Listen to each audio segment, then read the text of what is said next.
kita sempat ngobrol katanya terus sempat bikin lirik katanya bikin lagu, apakah itu nanti mau diseriusin atau seperti apa sih, atau mungkin jadi kado spesial nanti buat beliau? Sebenarnya ini gue tegasin adalah ini lagu yang tadi gue cerita itu adalah gue rasa kehilangan nih gitu kan, gue rasa kehilangan dan beberapa orang yang pernah kehilangan tuh support gue gitu kan, dia pernah kehilangan suaminya, kehilangan kakaknya, kehilangan adiknya kayak gitu kan, mereka pada curhat ke gue, ada yang trauma sama Jakarta lah, ada yang teriak-teriak lah, gebrak-gebrak meja lah, ada yang ngomong terus, ada yang halusinasi, ada yang ngomong sama langit, itu semua gitu kan.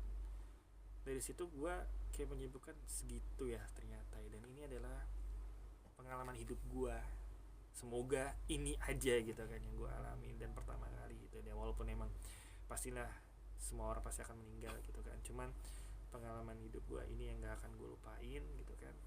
Dan akhirnya gue kayak merenung tuh di kamar, merenung, gue healingin gitu kan, gue sambil bengong, gue megang HP, gue buka not, gue ketik-ketik, jadilah lirik sebuah lagu tuh, lirik sebuah lagu.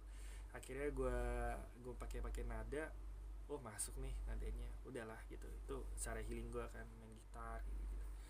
Terus gue kebetulan lagi kontrak sama platform ya kan, lagi kontrak sama platform, terus gue telepon orang platformnya, aku ada lagu nih mas, gue bilang gitu, butuh nih orang piano gitu kan, kayak butuh piano deh kayak gini. Oh ya udah, aku udah kenalan, akhirnya ketemu lah sama pianis tersebut.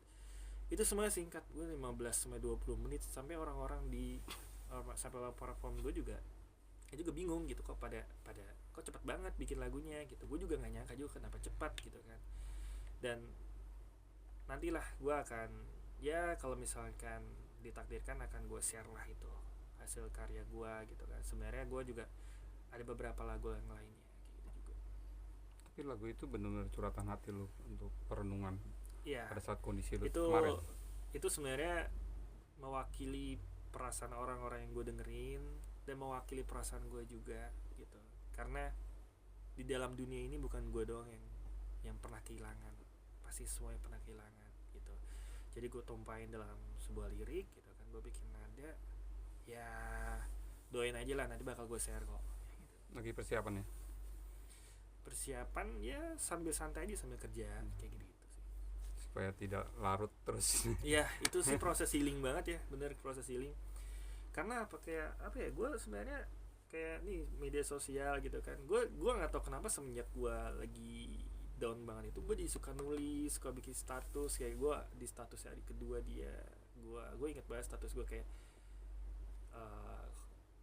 kayak apa namanya, udah pagi kamu masih belum bangun juga ya, oh kamu masih ngantuk ya, ya udah kamu tidurnya nyenyak ya, kayak gitu. Itu kayak gue bikin kata-kata kayak gitu, akhirnya orang pada sedih gitu, cuman di sini gue gak boleh kayak gitu kan, gue gak boleh larut nih dari kesedihan gue, ntar kalau gue sedih orang-orang ikut sedih gitu kan, gue bikin rusak mood orang nih gitu kan.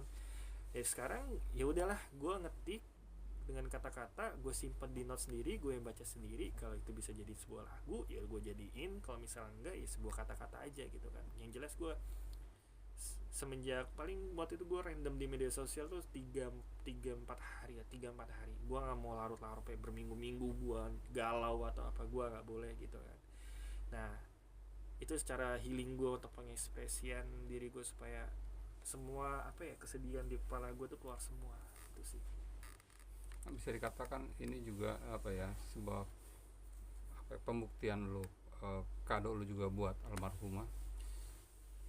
sebenarnya. Kalau dibilang kado enggak ya kayak gitu-gitu, tapi gue lebih bisa mengekspresikan kesedihan gue, dengan cara yang positif gitu kan. Gue nggak mau gue gimana gitu, biasanya orang sedih kan bisa berlari ke arah yang negatif gitu kan. Gue nggak mau, ya mungkin ini suatu pengekspresian kesedihan gue gitu kan, dan itu juga mewakili dari teman-teman yang gue dengar ceritanya gitu sih. Kalau gue lihat dari sikap lo ke Hana itu dalam banget, apakah nanti liriknya ini akan juga dalam juga gitu loh, sesuai perasaan lo juga? Pasti sih, pasti. Ini liriknya luar biasa, kayak ungkapan dari hati yang paling kecil banget dari hati gue tuh, orang paling dalam banget dari hati gue, dari ungkapan itu. Dan jujur ini kayak gue juga nggak nyangka sih, kayak gue dengerin juga kata beberapa teman gue dan responnya tuh luar biasa banget. Ada yang langsung nangis lah, gue bete banget lah, apa sih lu dengerin lagu kayak gini gitu kan. Ada yang di kafe bener-bener tumpah semua air matanya, terus teman-teman gue pada nyalain, lu sih ngapain sih dengerin lagu kayak gitu, gimana, gue cuma minta pendapat gitu, bagus apa enggak gitu. Dan alhamdulillah semuanya bilang bagus kayak gitu kan. Dan karena emang kacau sih, emang kacau kalau ketika misalkan kita bikin sesuatu tuh yang dari pikiran kita sama hati kita, sesuai perasaan kita kayak gitu. Ditunggu lah, mudah-mudahan sukses. Amin. Itu gue aja.